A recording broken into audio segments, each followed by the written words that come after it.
Məhəmməd Səid Ordubadi, Qanlı illər, 3-cü hissə. Səsləndirir Aygün. Müxtəsər belə-belə işlərlə müsəlmanları sakitləşdirib, erməniləri də öz saf dil olmalarından xəbərdar edirdilər. Digər tərəfdən, belə işlərə baxmayaraq, ermənilər hər səmtdən Tiflisə əsgər gətirib min cür hiylələrlə müsəlmanları müharibəyə çağırırdılar. Bu tövr ilə noyabrın 20-sinə qədər bir sıra əhəmiyyətsiz hadisələr olsa da, burada vaxtımız olmadığından, yaxud belə işlərin yazılması ilə oxucuların dərd səyini artırmaq istəməyib, ancaq noyabrın 20-sində baş verən hadisəni yazmaqla kifayətlənirəm. Hadisələr 1905-ci il 20 noyabr axşam saat 9-da şəhərin müsəlman hissəsində atışma baş verib, saat yarıma qədər davam edir. Bu atışma əsnasında müsəlmanlar və ermənilər tərəfindən çoxlu tələfat olsa da bilinmir. Atışma Xarpux və Alavar adlanan yerlərdəki evlərdən baş verirdi. Bu atışma sonraki gün yenə başlandı ki, nə qədər məlumatımız var, hamısını sıra ilə yazıb təqdim edirik.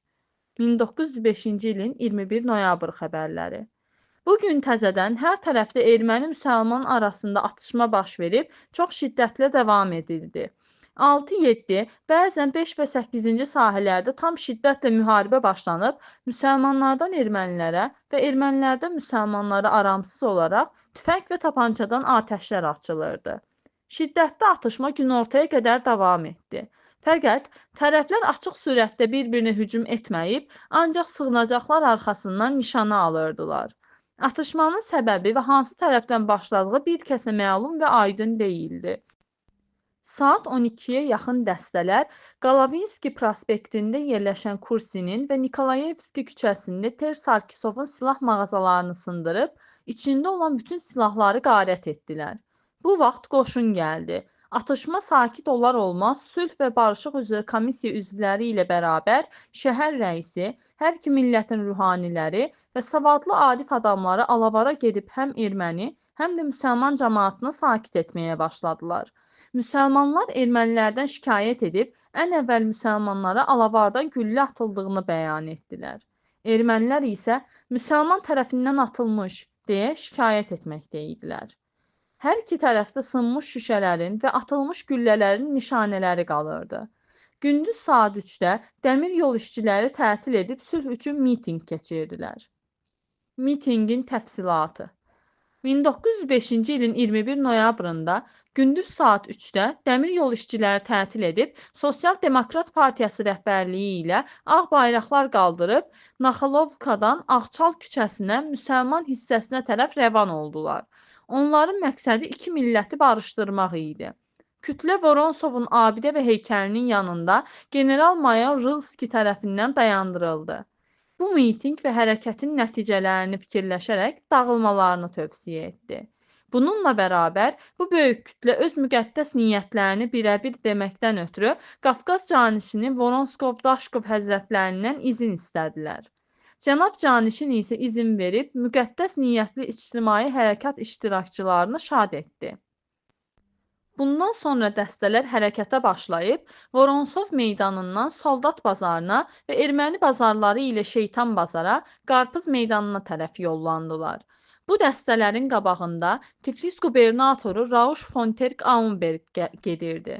Dəstə getdikcə çoxalırdı. Qarpız meydanında natiqlər nitqlər söyləyərək hər iki tərəfə sülhə çağırırdılar. Natiqlərin bir neçəsi bu ixtişaşa səbəb cəmaatı buna təşviq edənlərdir deyib nitqlər söyləyirdilər. Qubernator isə bu bəyanatın əsassız olduğunu açıq və adi bir nitqlə cəmaata izah etdi. Nəhayət ki, ermənilərlə müsəlmanları barışdırdılar. İxtişaşa dair xəbərlər. İxtişaşın ilk günlərində Mixailov xəstəxanasının morquna 12 meyit gətirildi. Onların biri erməni övrəti, digəri erməni kişisi, 10 nəfəri isə İslam şəhidləri idi. Birinin isə şəxsiyyəti məlum deyildi. Cərrahiyyə əməliyyatına buraxılanlar isə 12 nəfər olub, 3 nəfər erməni, 5 nəfəri müsəlman, 4 nəfəri isə gürcü idi. Mixailov xəstəxanasında müalicədə bulunan şəxslərin adları məlum olsa da, adlarının deyilməsi məsləhət görülmədi. 1905-ci il 24 noyabr hadisələri. Noyabrın 24-də atışma təkrar başlanıb, hər tərəfdən bir çox tələfatlar verildi. Bu atışmada Mixailov xəstəxanasına gətirilən yaralılar bunlardır: 13 nəfər erməni, 2 nəfər müsəlman. Bunlardan başqa hərbi xəstəxanaya gətirilmişlər bunlardır: erməni və müsəlmanlardan 6 nəfər. Noyabrın 25-də Mixailov xəstəxanasına Arşaq Qarapetovla Əzizoğlu və 4 nəfər erməni cəsədi gətirdilər. O günlərdə Mirzə Axundovun baqqal dükkanı qarət edildi. 29 noyabr xəbərləri. Bugün bağırsaq zavodunun sahibi Sərkis 2 nəfər silahlı erməni göndərib müsəlman qonşusunun bağırsaq zavodunu yandırtdırır. Bunu görən və eşidən maarifpərvər gürcülər Sərkisə həmin zavodu tikdirib sahibinə qaytarmasını, əks halda zor gücü ilə tikdirəcəklərini dəxi bəyan edirlər. Bu tövr ilə Tiflis ixtişaşlarına son qoyuldu. Ara sıra xırda para hadisələr baş verdisə də, hərəkata daxil olmadığından şərhi lazım görülmədi. Hadisələrin icmalı 1905-ci il. Tiflisdə ermənilərlə müsəlmanlar arasındakı vuruşmaya 20 noyabrda təşəbbüs göstərilmişdir.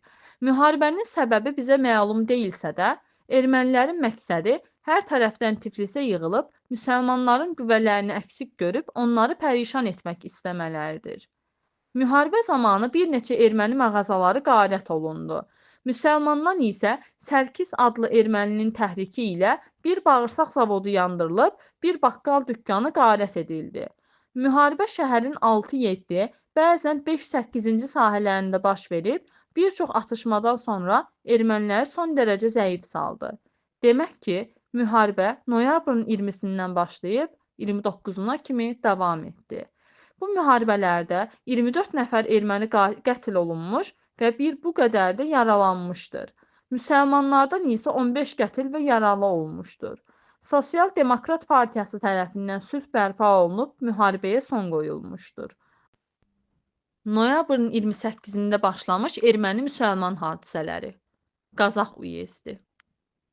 Qazax uyezdinin əvvəlinci sahəsində erməni və müsəlman kəndlərinin bir-birinə qonşu olan kəndlilərin halına baxdıqda, müsəlmanlar son dərəcə imkansız və zəif kəndlərdən ibarət idi. Buna görə də müsəlmanlar ermənilərin rəftarını başqa tərzdə görüb, əvvəlcədən daşınıb güclü olan müsəlman kəndlərinə yerləşmişdilər. Həmən kəndlər Sofulu, Çaxmaqlı və sair kəndlərdən ibarət idi.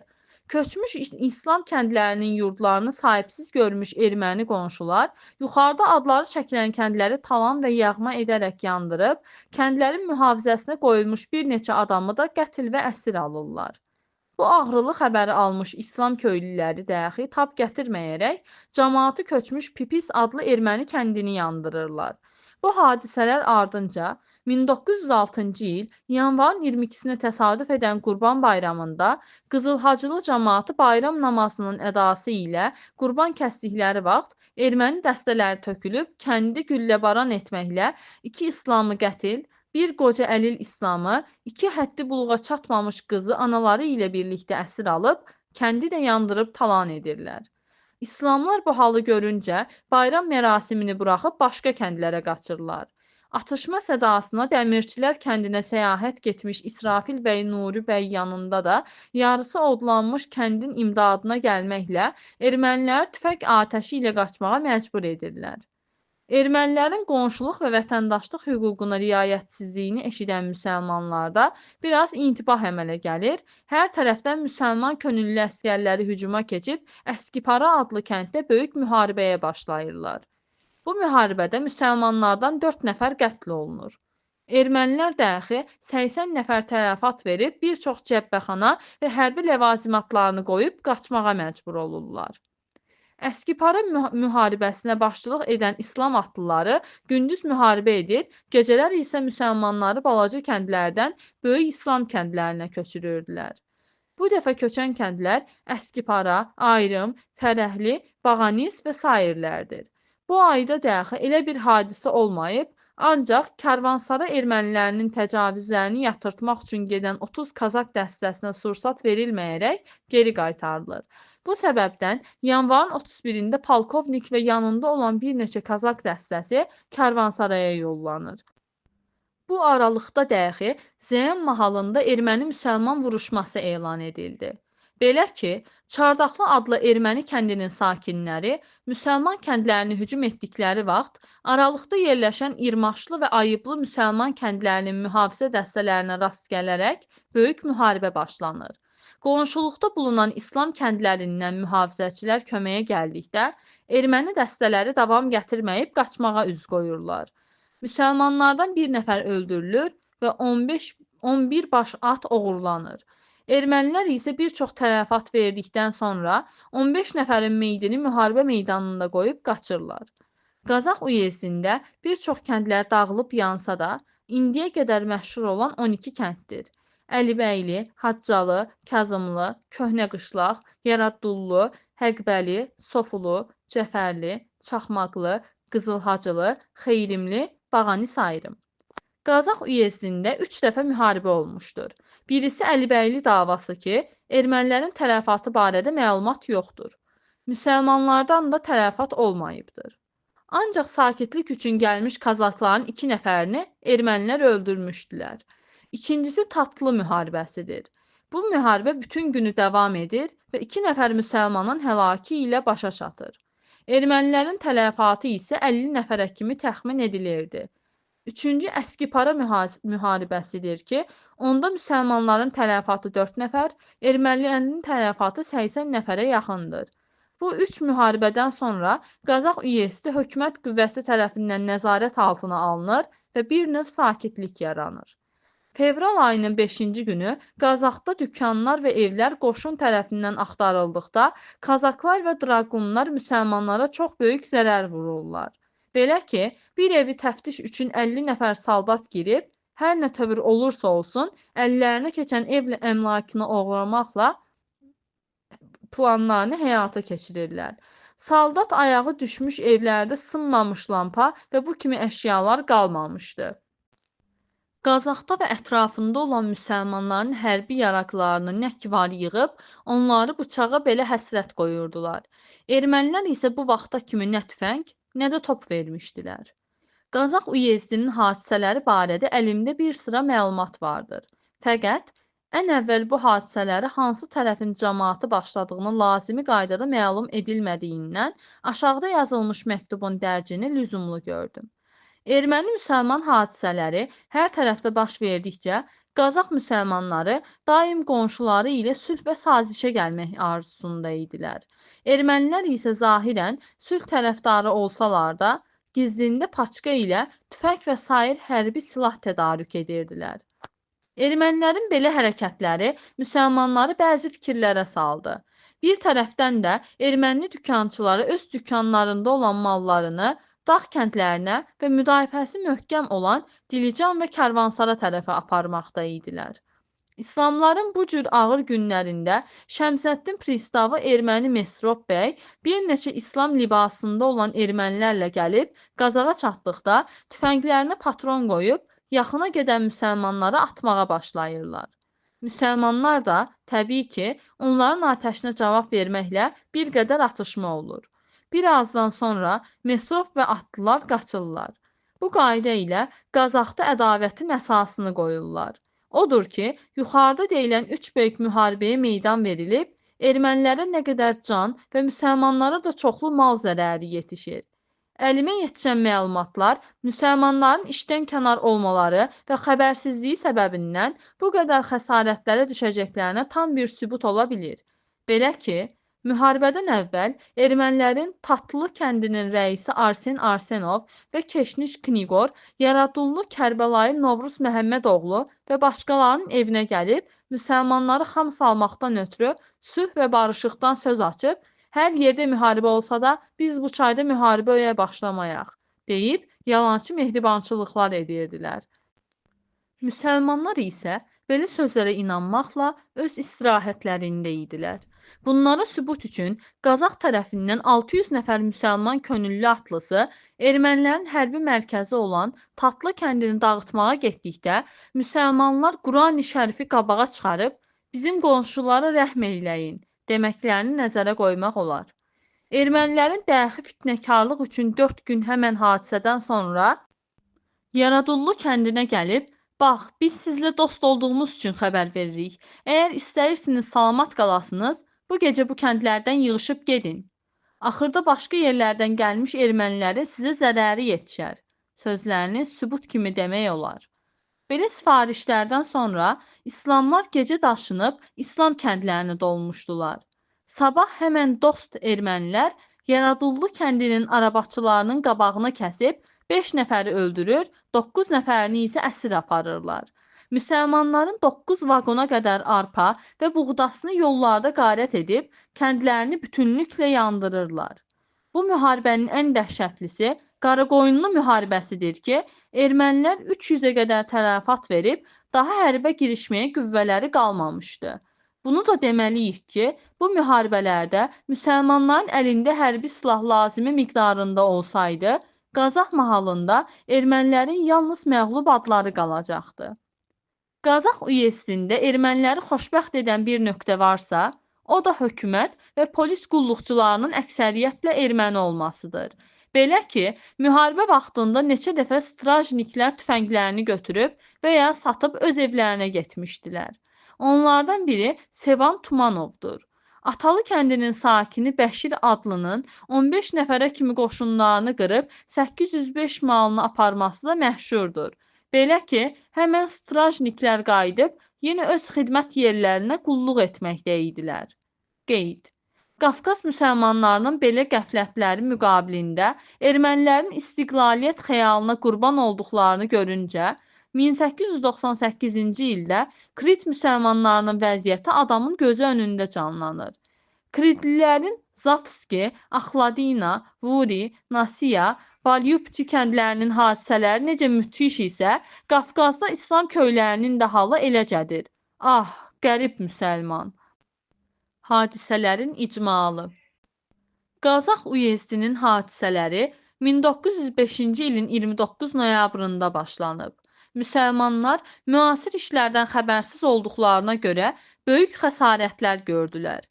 Qazax üyezdində hökumət məmurları, xüsusilə polis qulluqçularının əksəriyyəti erməni olduğundan müsəlmanlara artıq zərərlər vermişlər. Burada 3 böyük və müthiş müharibələr də zühur etmişdi. 1. Əlibəyli müharibəsi. 2. Tatlı müharibəsidir ki, bir gün davam etdiyindən müsəlmanlardan tələfat 2 nəfər, ermənidən isə 50 nəfər ölmüş, bu qədər də yaralanmışdır. Bu müharibədə 2 mühafizəçi Kazak da ermənilərin əlində öldürülmüşdür. 3. Əskiparı müharibəsidir ki, müsəlmanların tələfatı 4, ermənilərin tələfatı 80 nəfər silah altında olan bir bu qədər də yaralanmışdır. Tələfatın çoxu ermənilərdəndir. Bu müharibələrə səbəb Şəmsəddin pristavı Mesrop olmuşdur. Ermənilərin strajnikləri bu müharibədə onlara böyük köməklik etdilər. Qazax üyezdində məşhur 10 qəriyə dağılmışdır ki, hadisələrin təfsili vaxtı adları çəkilmişdir. Bunlardan başqa bir çox qəriyələr dağılıb yandırılmışdır. Tiflis sülh danışıqları. 1906-cı il fevral ayının 20-sində Tiflis şəhərində Qafqazın səxavətli canişini cənab Başkomandan Voronsov Daşkov həzrətlərinin səy və alicənabə cəhdləri sayəsində yaşlı zalda Humayun sarayında təşkil olunmuş Erməni-Müsəlman sülh məclisinin bəyanından və tərəflərin danışıqlarından bəhs edilir. Məclisin məramı və əsl məqsədi. Məclisin məramı Qafqaz müsəlmanlarını qan dəryasından çıxarıb, müharibə və hadisələrin baş verməsi səbəblərini təftiş edib, sonra hər iki millətin dərd və vəziyyətinə baxıb, çarə axtarmağa və bir daha belə hadisələrə yol verməmək üçün hökuməti bir sıra lazımlı tədbirlər görməyə vadar etməkdir. Hökumət tərəfindən bu məclisə tam nəzarət yetirən şəxslər: Qafqaz canişini cənab Voronsov Daşkov, Tiflis, İrəvan, Gəncə qubernatorları, canişin həzrətlərinin müavinləri, cənab Krım Sultanı Gəray, general Malama, general Şirnikin, Kargüzar Peterson cənabları. İslam nümayəndələri: Bakıdan cənab Əhməd bəy Ağayev, Kərbəlayı İsrafil Hacıyev, Əlimərdan bəy Topçubaşov, Tiflisdən hörmətli Məhəmməd Ağavəkilov, doktor Qarabəyov, Gəncədən Əli Əkbər bəy Xasməmmədov, Ədil Xal Ziyadxanov və başqaları. Erməni vəkilləri: Müşaq qəzetinin müdiri Kalantar, Tiflisdən Xatisov, Samson Artyunov, Bakıdan Xatisov, Muşeksyan, Doktor Stepanov, Arakelyan, Taqyanusov, Ter Avanesov, Arximandrit Muradyan və başqaları. Məqsədin ərzi: Yuxarıda qeyd edilmiş sülh məclisinin qurulmasına ən səxavətli sərdar tərəfindən fevral ayının 15-nə fərman verilmişdisə də, erməni vəkillərinin nədənsə vaxtında gəlmədiklərindən məclisin başlanması ancaq fevralın 20-sində gündüz saat 1-də baş tutmuşdur. Göstərilən vaxt erməni və müsəlman vəkilləri Canişin həzrətlərinin əmrinə əsasən Humayun sarayına toplanırlar. Vəkillər sarayın yaşıl zalında yığışırlar. Bir az intizardan sonra Canişin həzrətləri böyük dəbdəbə ilə məclisə təşrif gətirir. Məclisi açdıqdan sonra mərhəmət göstərib bu nitqi söyləyir. Camaat, bir ildir ki, sizin əziz vətəniniz olan Qafqaz bu qədər bəlalara mübtəla olub. Hökumət hər binagüzarlıq etsə də xeyirli bir nəticə vermədi. Lakin Qafqazın və sizin rahatlığınız üçün gərək bu bəlalar aradan götürülsün. Erməni-müsəlman ixtişaşı ancaq quldurlara və ixtişaşçı dəstələrin xeyrinədir. İndi mən sizi buraya cəm etmişəm ki, siz özünüz bu işlərə çarə arayasınız. Lakin mən sizdən təvəqqe edirəm ki, öz müzakirələrinizdə keçmişdən danışmayıb, təqsirin kimdə olduğu məsələsini bərkənar edəsiniz, deyib sözünü sona çatdırır. Vəkillər razılıqlarını bildirdikdən sonra Canişin həzrətləri çıxıb öz sarayına yollandı. Məclis cənab Malamanın sədrliyi altında başlanıb, məsələlər müzakirə olunur. Bu məclislərdə ən əhəmiyyətli, keşməkeşli olan məsələlər iki mühüm maddədən ibarət idi. Onların biri müsəlmanların yaylağa köçməsi, o biri də ermənilərin terror və sairə ziyan gətirən qatil dəstələrinin aradan götürülməsi məsələsi idi. Bunlardan başqa bir sıra başqa danışıqlar varsa da, onları yazmaqla oxucuları dərd-sərə salmağı lüzumsuz gördüm. Köç məsələsi ilə bağlı olan danışıqlar. 5-ci məclis fevralın 25-də müsəlmanların proqramında göstərilən köç məsələsinin müzakirəsi ilə başlanır. Müşaq qəzetinin müdiri Kalantar belə bir nitq söyləyir. Qafqazlı köç məsələsi ən ümdə məsələlərdən biridir. Çünki yalnız köçərlilərə deyil, bütün əhaliyə aid məsələdir. Köç zamanı əhalinin çox hissəsi hərəkətə gəlib bir-biri ilə görüşür. Keçmişin sakitlik və dinclik zamanında belə əhali köç vaxtı bir-biri ilə toqquşurdular. Bir halda ki, erməni ilə müsəlman ədavətli düşüblər, belə toqquşmaların olacağı və böyük dərəcədə baş verəcəyi şərksizdir. Bu nöqteyi nəzərdən sülhün bərpası üçün gərək ən azı bu eldə qadağan olunsun ki, heç kəs köç eyləməsin. Eyni zamanda bu məsələni bir qat daha vüsətləndirmək lazımdır. Zira köç məsələsi bir tək Qafqaza xas məsələ deyil. Bu məsələ Avropada da vardır. Məsələn, İsveçdə, Tirolda, Alpisidə. Lakin Avropa ilə bizim fərqimiz çoxdur. Avropada köçərlər cəmi cümlətanı bir neçə saatlıq yol gedirlər və köçən ancaq çobanlar və mal aparanlardır. Bizdə köçərlər əksər vaxtlar həftələrlə yol gedirlər. Məsələn, Cavad uyezdindən Zəngəzura və Noy Bəyazit uyezdinə gedirlər. Bu yolun uzunu 200 verstdən artıqdır. Bu köçərlər öz yollarında istər-istəməz gərək erməni kəndlərindən keçsinlər və hətta müsəlmanlar və ermənilər keçmişdə bir-biri ilə dost olduqları halda oğurluq, otlaq, yanğın və sair işlərdən ötürü yenə bir-biri ilə incik olurdular. Hökumət isə bu incikliyi aradan qaldırmaq üçün heç bir ciddi binagüzarlıq etmirdi. Doğrudur, köçəri məsələsi hələ 1905-ci ildən qalxıb və hökumət də etina edib. İrəvan general qubernatoru binagüzarlıqlar etmişdi ki, köçərlər köçməsin. Bu hökmə əncam olunmadı və yenə Gəncə qubernatoru həmən vaxtlarda hökumətdən izin tələb etmişdi ki, köçərləri hərəkətə gəlməyə qoymayıb aranda saxlasın. 1861-ci ildə Canişin tərəfindən köçərlər barəsində bir nizamnamə tərtib olunmuşdu. Lakin bu nizamnamə kafi dərəcədə olmayıb bir nəticə vermədi. Yenə bu axırlarda köç məsələsinə dair bir çox vaxtdan sonra Gəncə quberniyasında bir neçə nizamnamələr tərtib olundu. Bu nizam ibarətdir baytarların köçəri mallarına nəzarət etməsindən.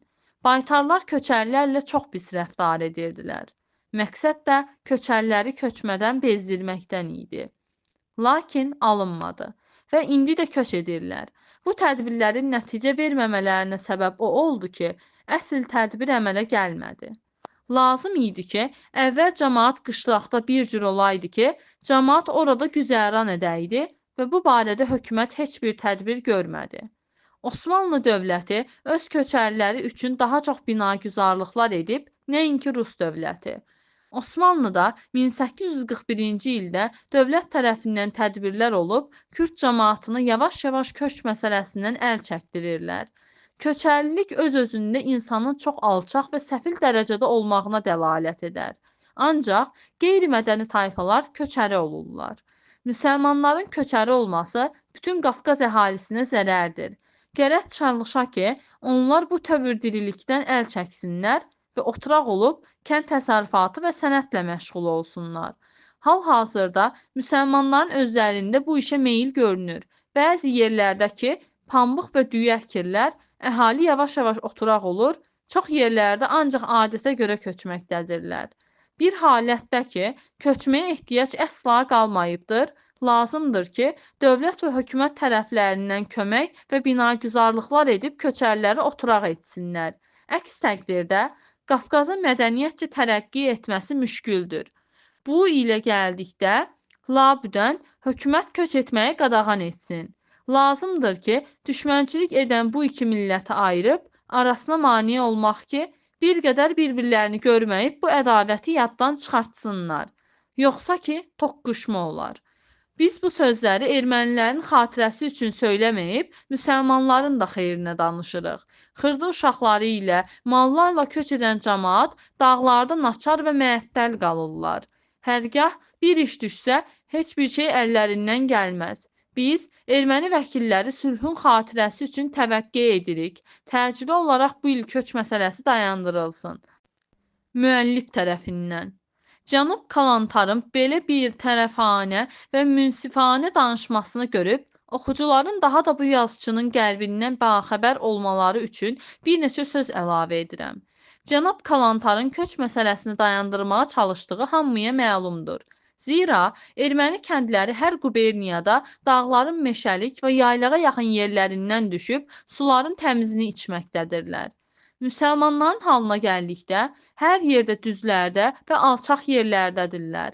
Cənab Kalantarın niyyəti ermənilərin malları, qoyunları yatıb, pisliklərini sulara töküb, aşağıda olan müsəlmanlar da yayın istisində həmən sulardan içib yavaş-yavaş qırılıb qurtarmasıdır. Bəli, erməni qoşunlarının bizə xeyirli sözləri belə olar.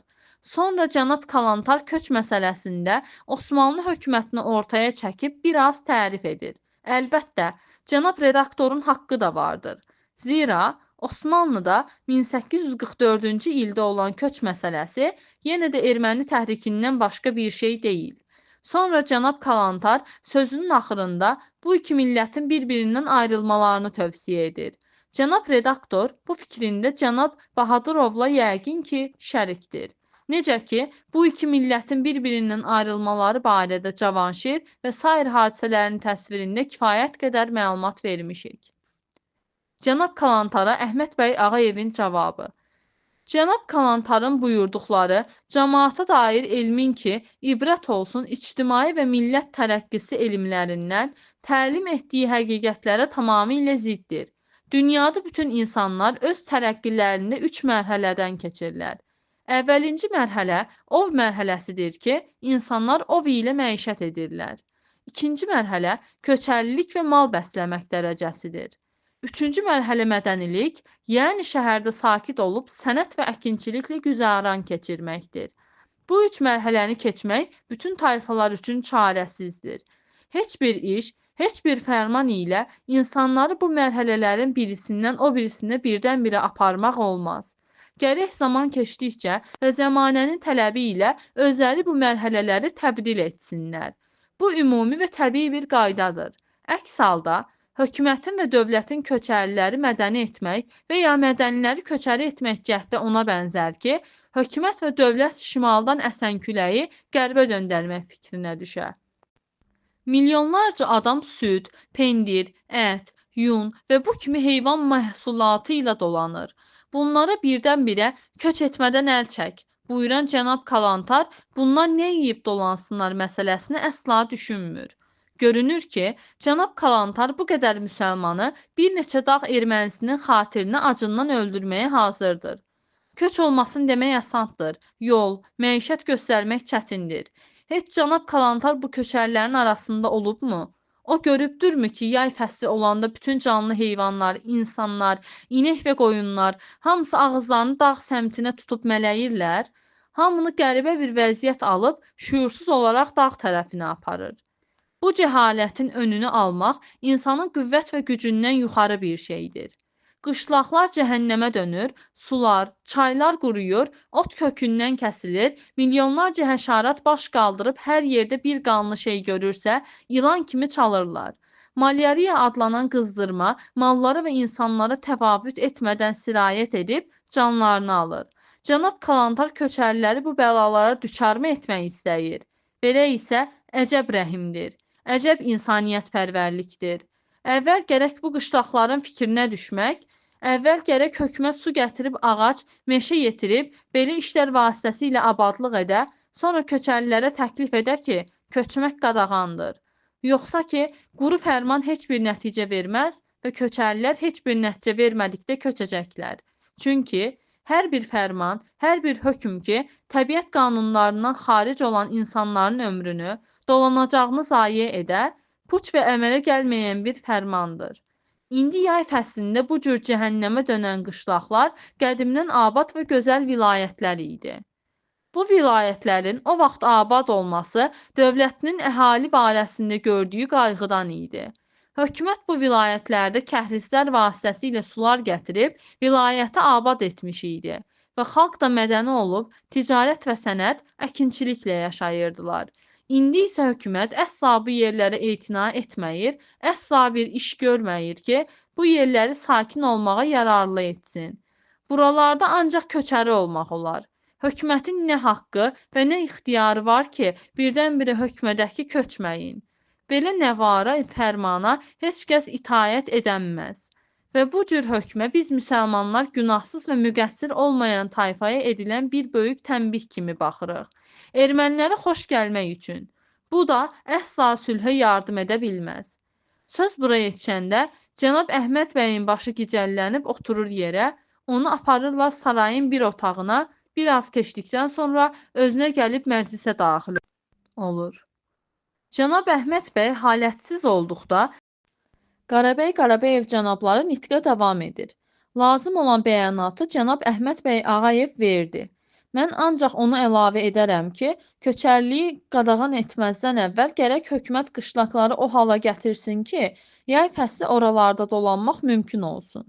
Və əgər indidən qadağan edilsə, erməni-müsəlman məsələsi alovlanıb Qafqazı odlayacaqdır. İbrahim Ağavəkilov deyir. Qafqaziyada heyvan saxlayan yalnız müsəlmanlar deyil, bəlkə başqa tayfalar da saxlayırlar. Amma başqa tayfalar, o cümlədən ermənilər oturaqdırlar. Ona görə onlara köçmək lazım deyil. Hərgah müsəlman köçməsə, özləri və malları tələf olur. Sərkisyan deyir. İsti və susuzluq bir bəhanə deyil. Çünki başqa tayfalar qışlaqlarda yaşayıb köç etməyirlər və öz işlərini gözəl aparırlar. Mən belə güman edirəm ki, aranda qalan müsəlmanlar heyvan saxlamağın xeyrini görməyib, mallarını dağ əhalisinə satarlar və əkinçiliklə məşğul olarlar. Müsəlmanların başçıları gərək bu barədə cəmaata nəsihət etsinlər. Məhəmməd bəy Şahmalıyev deyir. Məndən irəlidə danışan Kalantar, cənab Ağayev köç məsələsini bəyan etdilər. Cənab Kalantar hökumətin nəzərini bildirib belə məlum etdi ki, hökumət köçü qadağan etdisə də, bu məsələnin axırını bir yeri yetirmədi. Cənab Ağayevin xitabından belə anlaşıldı ki, müsəlman tayfasının köçmək məsələsi tarixə və elmə müvafiq bir adətdir. Bu adət vaxt olar ki, müsəlman tayfasının arasından götürülüb rədd olar, daha bu barədə hökumətin fərmanı lazım deyil. Mənim əqidəmə görə bu cür xitabələr məsələnin ancaq bir tərəfini açır. Amma məsələnin o biri tərəfi də vardır. O biri tərəfi də odur ki, heyvan saxlamaq yalnız müsəlman tayfasının adəti deyil. Dağıstan, Zaqatala, Samur, Teyvat və sair yerlərin əhalisi də bu işlə məşğuldurlar. Maldarlıqdan xeyir götürürlər.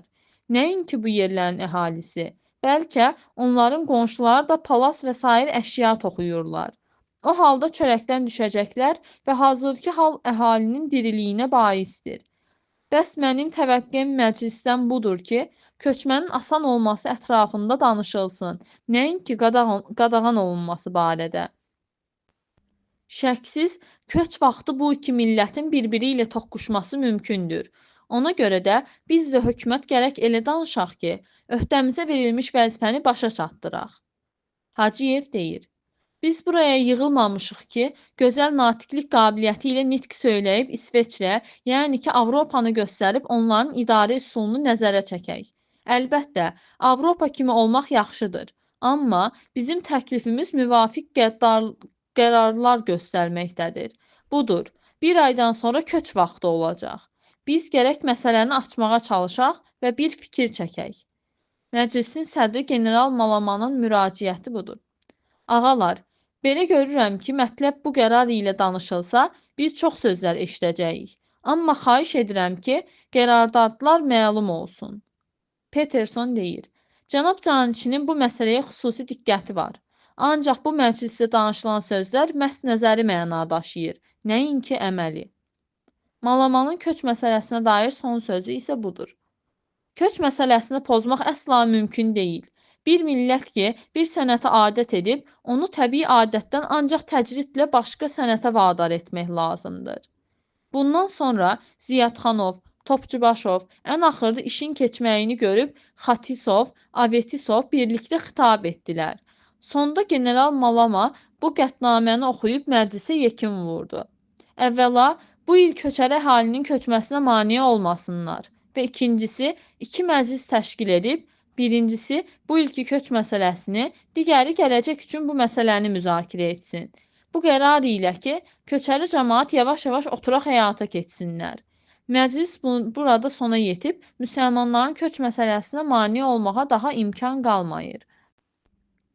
Erməni-müsəlman sülhünün Canişin sarayında 28 fevrala təsadüf edən 6-cı yığıncağı. Bu məclis general Malamanın sədrliyi ilə başlanır. Ən əvvəl köç məsələsinin həlli xüsusunda bir çox söhbətlər olsa da, sonra müsəlman proqramının 7-ci maddəsinin müzakirəsinə keçirilir. Həmən maddə isə budur.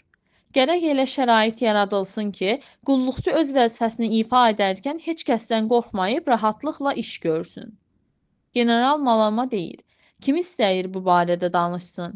Bir neçə dəqiqədən sonra sakit olmuş cəmaatın arasından cənab Əhməd bəy Ağayev ayağa qalxıb aşağıdakı nitqi söyləyir. Budur, neçə ildir ki, biz Qafqaz cəmaatı bir qəribə vəziyyətə düşmüşük ki, bir dəstə hamını qorxu altında saxlayıb. Heç kəsə fürsət vermirlər ki, nə öz fikrini, nə də öz işlərini, necə ki lazımdır, izhar etsinlər.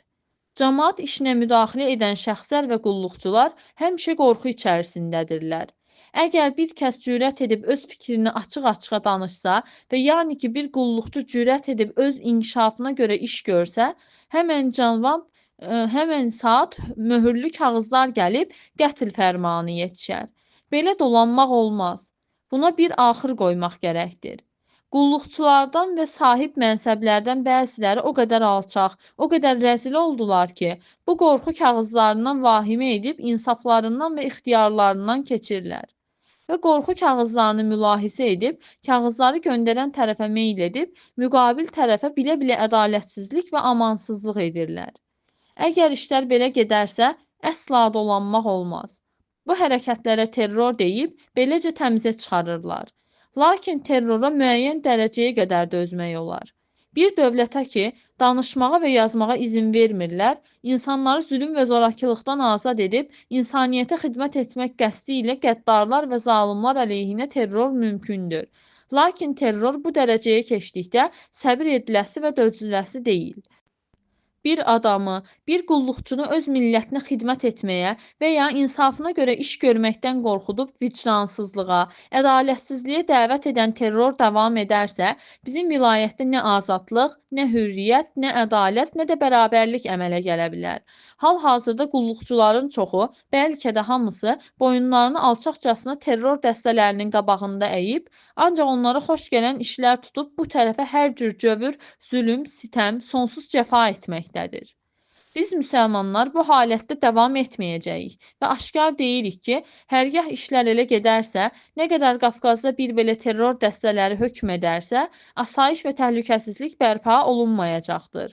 Biz heç kəsin barəsində şeytançılıq etmərik.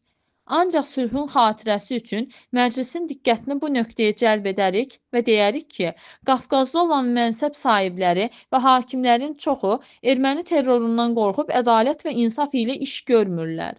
Asayiş və dinçlik olması üçün hər nə təşəbbüs və tədbir görürsə, bu qulluqçular qorxularından bir əlac etməyib, ancaq bir tərəfə zülm və cəbr edəcəklər və buna görə də heç vaxt asayiş olmayacaqdır.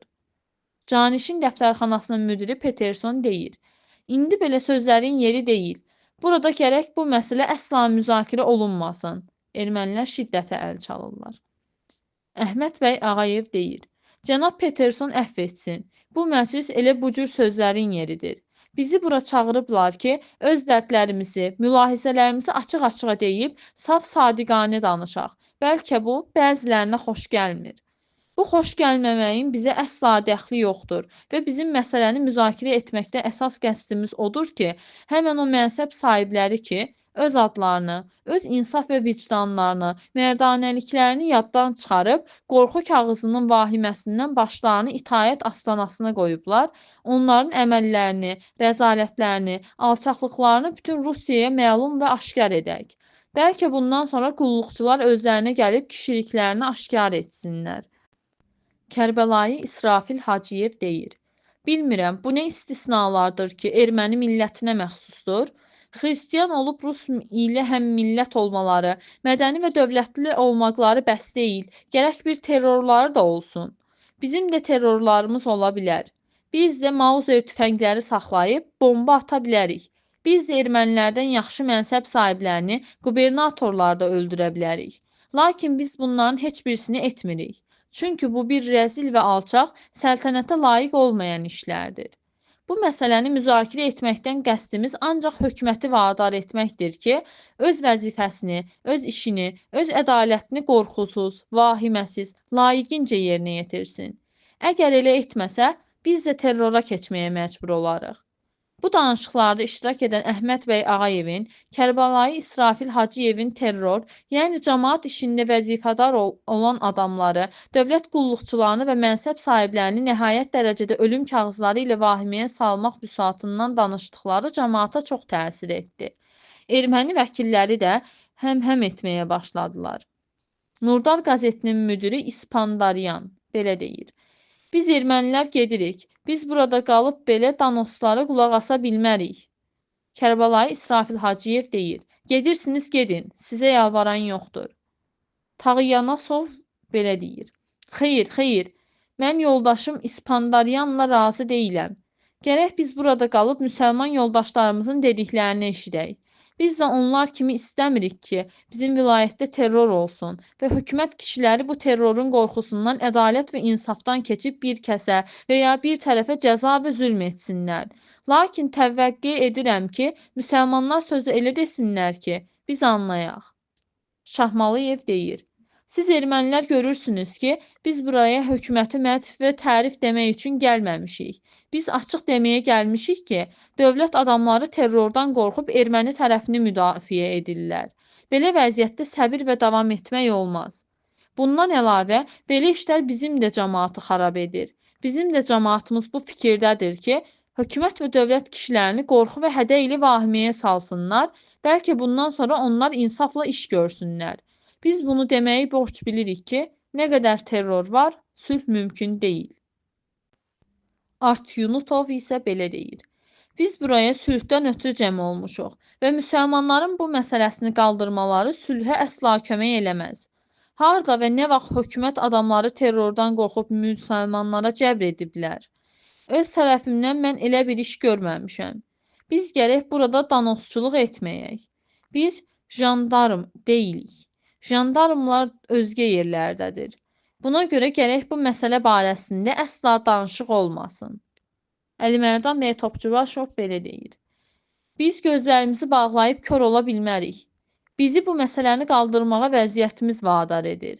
Vətənimizdə elə bir vəziyyət yaranıb ki, hökumət kişiləri öz insaf və ədalətlərində iş görə bilmirlər. Əlbəttə, böyük yerlərdə hədə və qorxu kağızlarını etina etmirlər. Lakin vilayətlərdə kiçik qulluqçular belə kağızlardan qorxub işlərini insaf üzrə apara bilmirlər. Onların təqsiri nədir? Onlara deyəndə ki, niyə belə iş görürsünüz? Cavab verirlər ki, qorxuruq, külfətimiz var. Biz də ancaq onu deyirik ki, vəziyyət elə olsun ki, bu cür qulluqçular qorxmayıb daha öz insafsızlıqlarına son qoysunlar. Kalantar belə deyir. Biz ermənilər müsəlmanların sözlərini əsla anlamırıq. Gah qoşundan, gah qəzetdən, gah hökumətdən şikayətlənirlər, gah da erməni əskərlərinin götürülməsini tələb edirlər. Gah bəzi firqələrin götürülməsini deyib terrordan və firqədən qorxurlar. Biz də çox deyə bilərik, lakin demirik. Çünki yaxşı adamlar bəzi şeylər barəsində əsla gərək danışmasınlar. Bu cür məsələlərin işə dəxli yoxdur. Keçək əsl mətləbə. General Malama deyir. Keçək. Ədilxan Ziyadxanov belə deyir. Xeyr, gərək məsələ həll olunsun. Biz bura sülhdən ötürü yığılmışıq. Rəsmi danışmaqla sülh olmaz. Hər kəs gərək ürəyindəkini zahir etsin. Erməni vəkilləri casus, danosçu deyirlər. Biz belə iftiralardan qorxmuruq. Sirk və səfa ilə sülhə gəlib də biz özümüzə borc hesab edirik ki, sülhə mane olan səbəblərin hamısını gözlərə göstərək. O səbəblərdən biri də terrordur. Ermənilər bizə deyirlər ki, terroru götürməkdən ötürü çarə göstərin. Biz çarə göstərə bilmərik. Gərək çarəni özləri arasın. Biz ancaq səbəbləri göstəririk. Əgər bundan sonra da hökumət çarə etməsə, bizim cəmaət ən azı öz insafı yanında pak olar. İrəvandan erməni vəkili belə deyir. Müsəlmanların da dəstə və firqələri var. Məgər dəli əlinin dəstəsi xalq və hökuməti vahiməyə salmır? Müsəlmanlar da gərək bu dəstəni götürsünlər. Əhməd bəy Ağayev isə deyir. Biz terror məsələsini qalxızdıqda ancaq sülhü, asayişi nəzərə almışıq. Çünki müsəlman cəmaatının əqidəsincə nə qədər ki Qafqazda terror var, bir o qədər də sülh olmayacaq. Biz labüd və naçar gərək cəmaatımızın əqidəsini burada açıq və aşkar izhar edək. Lakin bizə danosçu və casus deyirlər. Qoy desinlər. Külli aləmə məlumdur, kimdir casus, kimdir danosçu. Bir də məndən soruşurlar ki, nə dərəcəyə qədər terrora səbr etmək və dözmək olar? Mən bu suala əvvəlinci nitqimdə açıq və aşkar cavab verdim və dedim, bir hökumətdə ki yazıya, danışığı ixtiyar verməyirlər, terrora dözmək olar. Və əvvəldə o dərəcəyə kimi ki, o terrorun qəsdi ümumi əhaliyə və insaniyyətə xidmət ola. Məsələn, o vaxt ki, Qafqazda terror cəmaatı və vilayəti qəddar və zalım hakimdən azad edirdi, o vaxt ki, paymal olunmuş hüquq və ixtiyaratı geri alırdı, bizim hamımız belə terrora yardım ediniz deyirik. Lakin biraz keçdikdən sonra terror bu dərəcəni keçib bir ayrı rəng götürdü və ancaq bir tərəfin, bir partiyanın xeyrini güdməyə başladı. Qulluqçuları, cəmaat kişilərini qorxu ilə vadar etdi ki, öz insaf və ədalət yollarından dönüb ancaq bir partiyaya və bir tərəfə yararlı iş görsünlər. Bu halətə davam və səbr etmək olmaz. Bu halətdə əsla sülh ola bilməz. Məsələn, biz buraya cəm olub sülh üçün cürbəcür fikir və tədbirlər edirik. Bu fikirləri, bu tədbirləri əncama gətirmək vəzifəsi vilayət hakimlərinin boynunda olacaqdır. Əgər bu hakimlər terrordan qorxsalar, əncama gətirə bilərlərmi? Əncama gətirsələr də, həmişə terror gələn tərəfə havadarlıq edib, digər tərəfi zülm və cəfa altında qoyacaqlar. Aşkardır ki, bu biri tərəfi də narazı qalıb, həmişə düşmən və ədavətli olacaqdır və sülh də olmayacaqdır. Budur bizim mülahisələrimiz bu məsələni qaldırmaqda. Biz deyirik ki, əgər doğrudan doğruya sülh istəyirsiniz, başqa təşəbbüslərlə bərabər gərək terroru da götürəsiniz. Bunu cavabında bizə deyirlər ki, siz daşnak sütundan danışırsınız. Bizim əsla fikrimizdə daşnaq sütun yox idi. Biz deyirik ki, terror götürülsün. Lakin ermənilərin xəyalına daşnaq sütun gəlir. Görünür ki, daşnaq sütunun bu terrorla əlaqəsi vardır. Lakin yenə təkrar edirəm ki, bizim daşnaq sütun ilə işimiz yoxdur. Yoxdur. Çünki keçən gün cənab Xatisov öz bəlağətli və fəsahətli çıxışında aşkar etdi ki, bu daşnaq sütun Rusiyanın böyük şəxslərinin, generallarının, hətta Qafqaz canişini həzrətlərinin fikir və əqidəsinə qulluq edir və 15 ildir ki, təşkil olunub və onun qoşunu, xəzinəsi, saldatı da vardır. Biz müsəlman vəkilləri bunu eşidəndə təəccüb və heyrət barmağımızı dişimizə tutub öz-özümüzə fikir etdik. İndi ki, belədir, indi ki, bir müsəlləh partiya 15 ildən bəri təşkil olunub və hökumət adamları bunu bilib də nəinki əlac etməyir, bəlkə onunla həm əqidədirlər, bizim istər hökumətdən, istər ermənilərdən belə partiyanın götürülməyini təmənna etməyimiz faydasızdır. Biz ancaq özümüz öz əlacımızı edək. Bizim də gərək mükəmməl və müsəlləh partiyalarımız olsun. Bizim də gərək daşnaq sütunlarımız olsun. Bir hökumət ki, bir tərəfdən belə işlərə dözür, gərək o biri tərəfdən də dözə.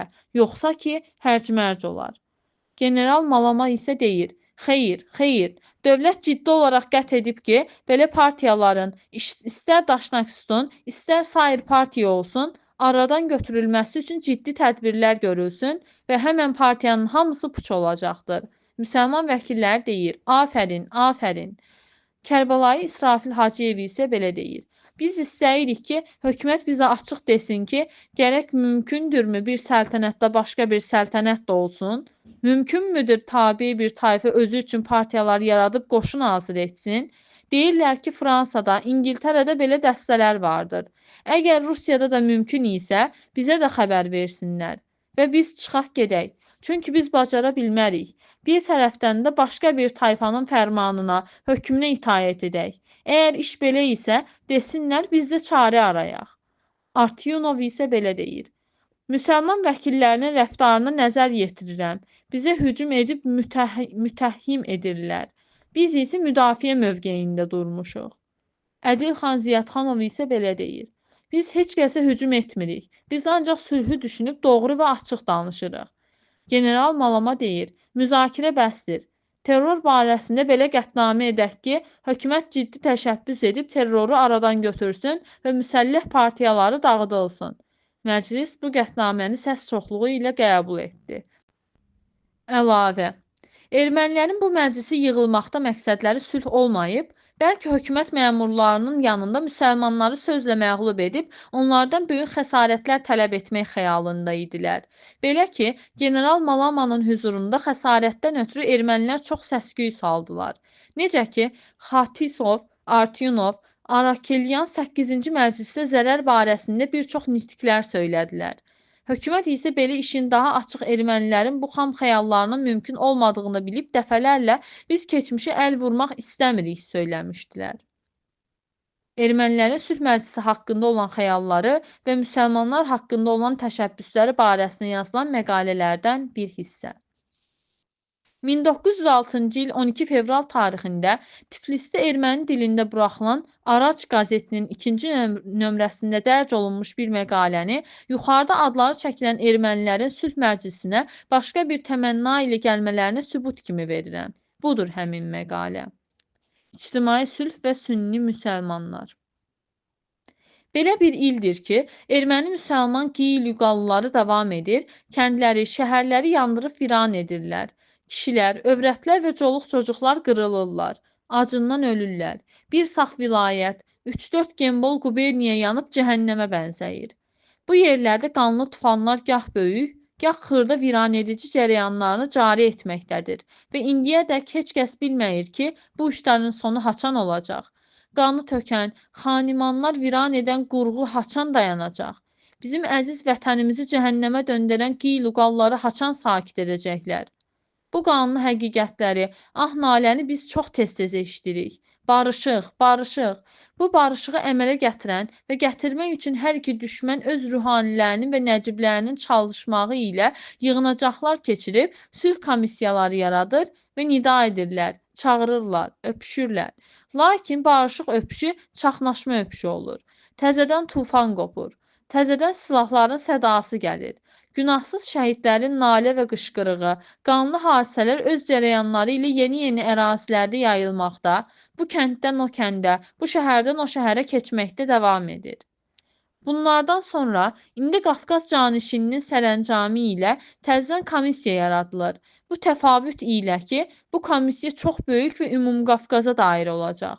Əlbəttə, aşkardır ki, bu komissiyanın sərəncamının əksinə bir söz demək mümkün deyil.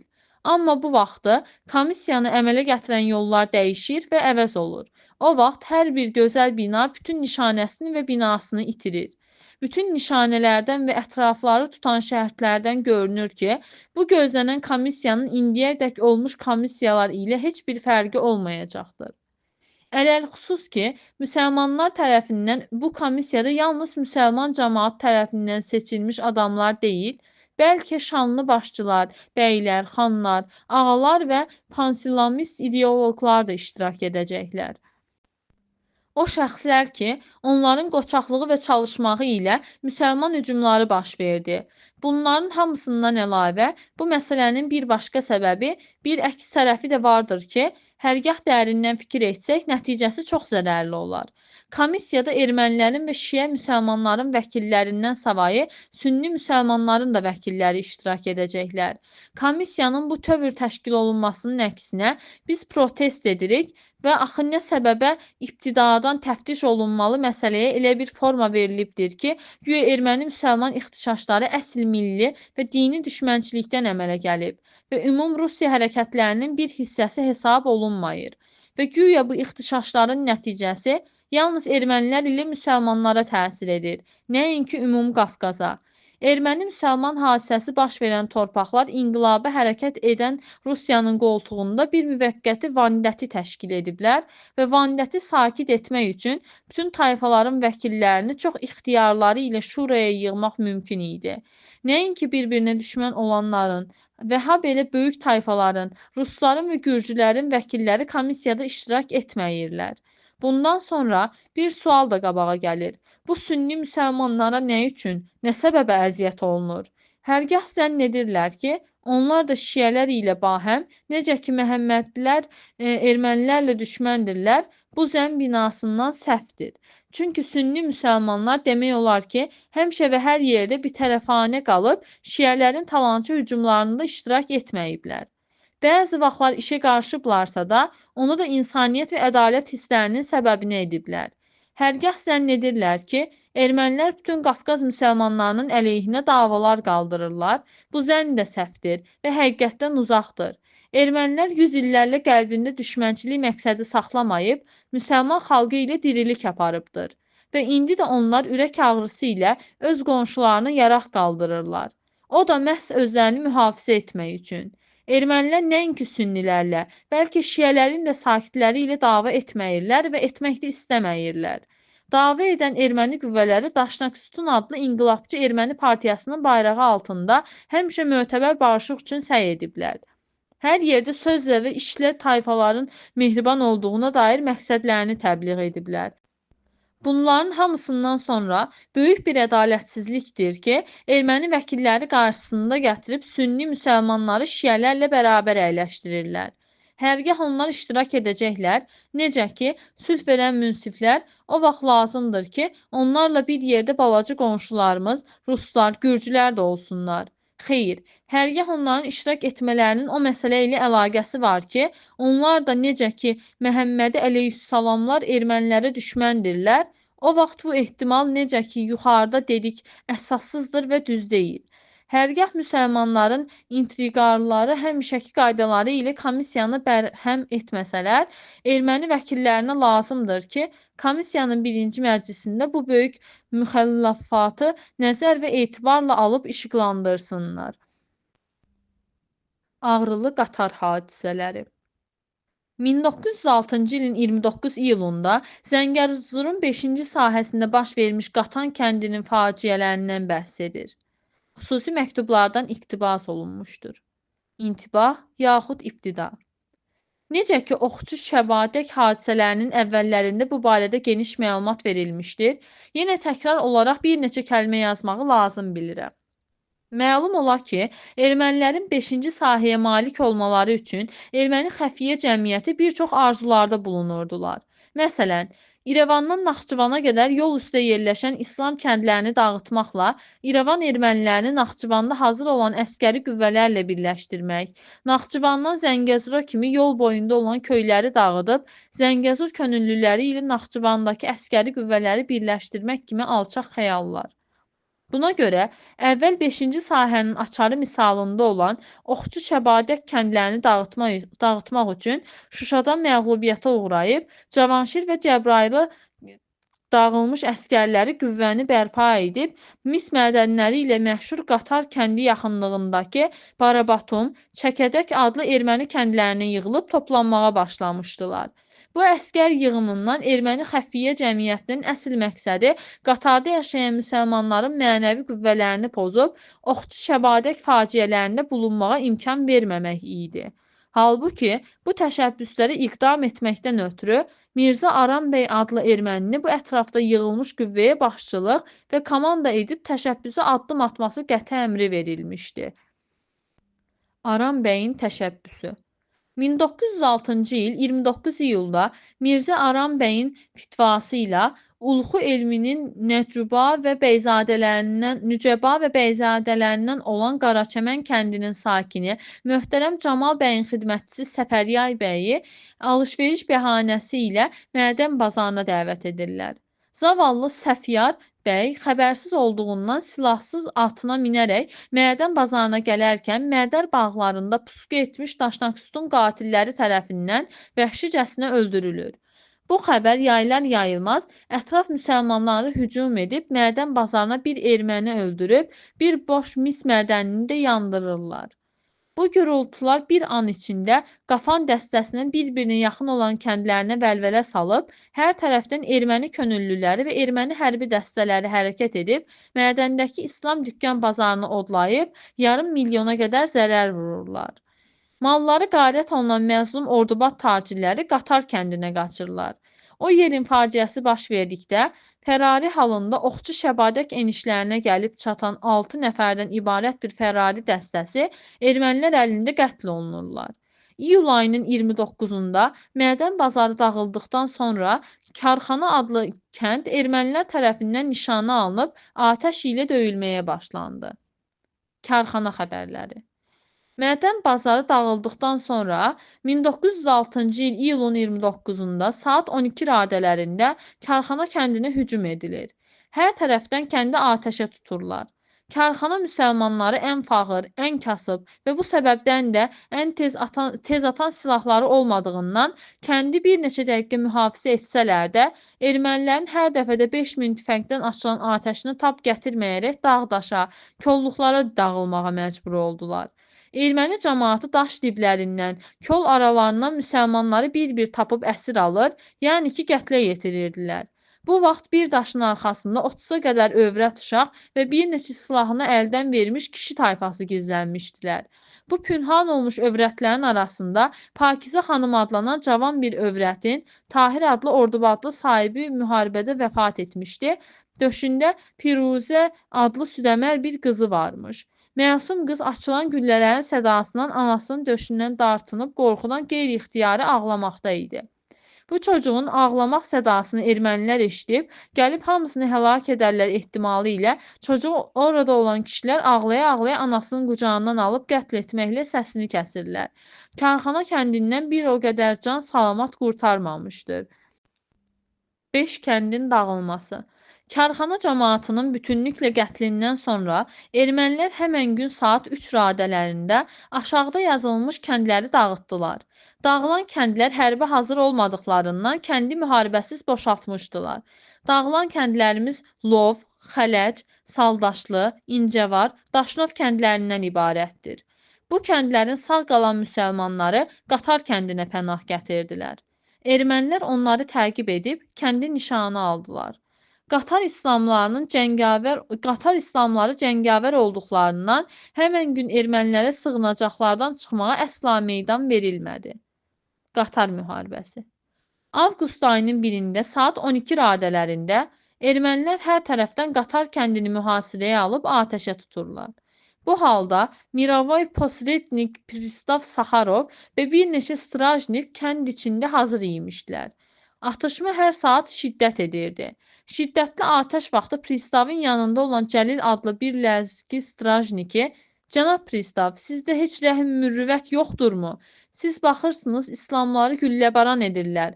Olmazmı ki, kəndin kənarında olan kazaklara buyurasan, İslamları mühafizə etsinlər?" dedikdə, "Mən müsəlmanları mühafizə edə bilmərəm. Görmürsən ermənilər necə can alıcı güllə atırlar?" cavabını vermişdir.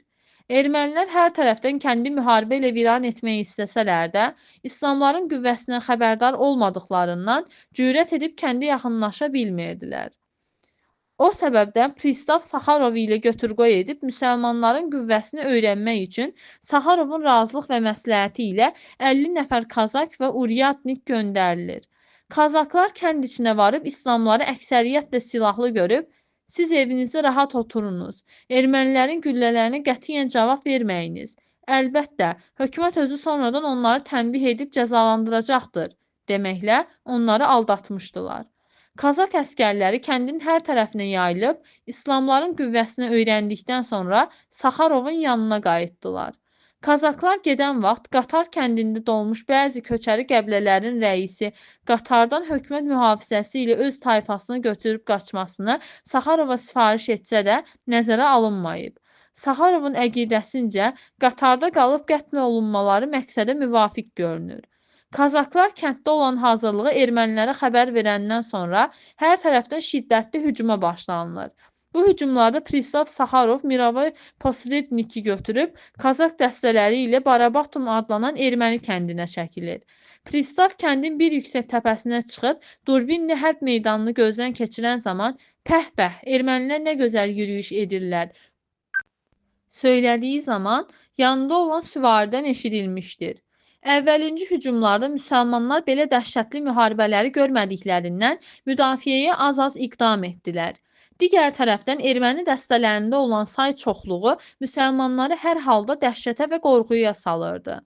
Digər tərəfdən Qatarın hər səmti erməni kəndləri olduğundan hər tüfəngini götürən erməni könüllüsü 10 dəqiqədə hərb meydanına çata bilərdi. Həqiqətən, Qatarın coğrafi mövqeyinə baxılsa, bu kənd İslamlarının şücaət və igidlikləri tərifə layiqdir. Qatar kəndi hər tərəfdən erməni köyləri ilə əhatə olunduğundan bir tərəfə çıxmaq, yaxud yardım etmək yolu kəsilmişdi. Digər tərəfdən, Mədən bazarında olan poçt kontorosundan müsəlmanlara kömək olasıdır ki, onu da müharibədən qabaq Pristav Sakharovun razılığı ilə yığışdırıb Barabatum adlı erməni kəndinə aparmışdılar. Bundan məlum olur ki, Qatar cəmaatının hər tərəfdən ümidləri kəsilib, mühasirə altında qalmışdılar.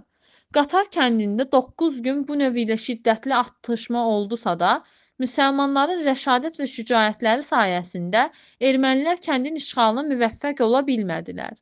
Qatar kəndinə hücum edən ermənilərin sayı 8000 nəfərə qədər olduğu axırıncı günlərdə müsəlmanlara yəqin olduğundan məzlum cəmaatın ümidləri büsbütün kəsilib, məzlum qəlbləri ilə əksəriyyəti ilə parçaladı.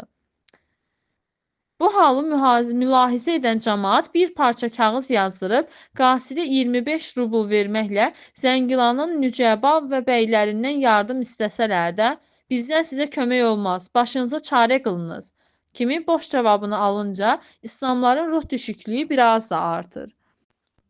Bunu da söyləməliyik ki, Qatar müharibəsində müsəlmanlara ümdə zərbələr Məlik Azaryansın mis mədənində işləyən İranlı müsəlman işçilərdən toxunurdu. Bu rəhimsizliklər arxalarında neft, dinamit daşıyıb, "Ya Əli" qışqıra-qışqıra kənd içinə girdikdə müsəlmanlar "Bizə sursat daşıyırlar" deyə düşünüb onları kəndə buraxırdılar. Mürüvvətsiz İranlılar həmən nefti damlara vurub yandırdıqları kimi dinamiti daş binalara taxıb havaya uçurdardılar. Ayın 9-cu gecəsi 8-ci günün saat 12 radələrində ermənilər hər tərəfdən kəndə yaxınlaşıb işğal etmək istədikdə müsəlman könüllüləri də sığınacaqlarından çıxıb düşmən üzərinə atıldılar. Müsəlmanlar yəqin etmişdilər ki, kəndin işini bitirmək istəyirlər.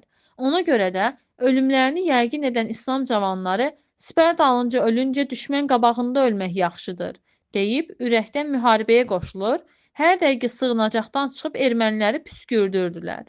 Bu halət ilə axşama qədər müharibə davam etdi. Axşam alaqaranlıqda onlar hər tərəfdən mühafizə dəstələri buraxmaqla sığınacaqlarına və ordugahlarına çəkildilər. Bu vaxtda İslamların dönük taleyləri yavaş-yavaş özünü göstərib, İslam könüllüləri arasında nədənsə bir soyuqluq, bir ittifaqsızlıq peyda olundu. Olub da həmən gecə ümumislam sığınacaqları, istehkamları boşlanıb kənd içində qəflət yuxusuna uyudular. Hətta o gecə kəndin ətrafında əvvəlki kimi mühafizə də buraxılmadı. Bu səbəbdən ermənilər kəndin əhəmiyyətli mövqelərini gecə ikən aldılar. Bununla da Qatar kəndinin taleyi həll olundu. Ermənilər kəndi ilə əhatə etmişdilər ki, heç bir tərəfə doğru quş uçmağa belə boş məkan qalmamışdı. Sübhə 1 saat qalmış ermənilər fövqəladə bir şəkildə kəndi atəşə tutdular. Bu müharibədə Barabatumda olan Kazak dəstələri də ermənilərə kömək edirmişlər. Bu axırıncı müharibədə ermənilər müharibəni başlamaqla qüvvələrini 4 dəfə bölüb yürüyüşlər icra etdilər. Hər dəstənin qabağında bir qədər İran fəhləsi açıq-açığa neft və dinamit daşıyıb damlara od vurmaq istəyirdilər. Bu müharibədə məğlubiyyəti gözü qabağına gətirən Qatar cəmaatı şanlı zəfərlər qazandılar. Belə ki, ermənilərin dəstələri hər saatda pərişan olub, arxalarındakı ehtiyat əsgərləri də qüvvətləndirilirdi. Bu vaxtda ermənilər tələfatın çoxluğuna baxmayaraq, ayaqüstü yürüyüşlər edib kəndin qarşısında və içində olan müsəlmanlarla döyüşə girişirdilər. Kəndin içində qanlı müharibə başlanıb, erməni və müsəlmanlar bir-birlərinin üzərinə xəncər və tüfəng işlətdilər. Ermənilərin ikrah doğuran sədaları, hərbi alətlərin bir-birinə dəyməsindən yaranan şaqqıltılar, müsəlman könüllülərinin "Ya Allah, Ya Allah" sədaları, damların üstündən müharibəyə baxan anaların fəğanı bir-birinə qarışıb, kənddə bir qiyamət qoparmışdı ki, gəl görəsən. Tüfənglərdən səmaya qalxan tüstülər, atların və piyada əsgərlərin yürüyüşündən əmələ gələn qanlı toz, yandırılan evlərin dumanları zavallı kəndin üstündə bəla buludları kimi mücəssəm durmuşdu. Bu buludların altında birisi milli istəyinə çatmaq hərisliyi ilə gözü qızmış, digəri isə əziz canından keçmiş millətlər bir-birinə qarışıb bahar yağmurunun yerə çırpıb yerdən qaldırdığı, bir-biri ilə baş-ayaq qalxıb düşən qətrələri kimi bir-biri ilə çarpışmaqda idilər. Sübhdən axşama kimi qanlı savaş oldu. Erməni müsəlmanlar bir-birinə qarışıb müharibə etdilər. Kənd büsbütün yanıb qurtarsa da, müsəlmanlar kənddən çıxmadılar. Hər halda çıxıb səhralarda çıl-çılpaq avara gəzincə, baba yurdunda ölüb qalmaq səadətdir, deyib müharibə edirdilər. Ermənilər axşama yaxın bomba atmağa başlayıb müsəlmanları qorxutdularsa da, dam daşlara xəsarət verib, əhalini kənddən qovmağa müvəffəq olmadılar. Axşam alaqaranlıqda ermənilər gələndən sonra kənddə qalmağın qeyri-mümkün olduğunu qət edən cəmaat əhli-əyalını götürüb Kəllədağ kəndinə yollandılar. Hadisələrin icmalı. Bu Qatar müharibəsini təşkil edən erməni başçısı Aram bəy olub, müsəlmanlara bir çox zərərlər vurdular. Müharibə 1906-cı il 29 iyulda başlayıb, avqust ayının 9-da xitam bulmuşdu. Bu müharibədə ermənilərə açıq-açığa İran fəhlələri yardım edirdilər. İran fəhləsinin rəisi Qaradağ ölkəsində Astamal kəndinin sakini Süleyman adlı bir nəfər ermənilərə çox kömək etmişdir. Kənd büsbütün yandısa da, müsəlmanlar kənddən çıxmadılar. Ermənilər kənd dağılandan sonra qayıdıb, Oxçu Şəbadək müharibəsinə başladılar.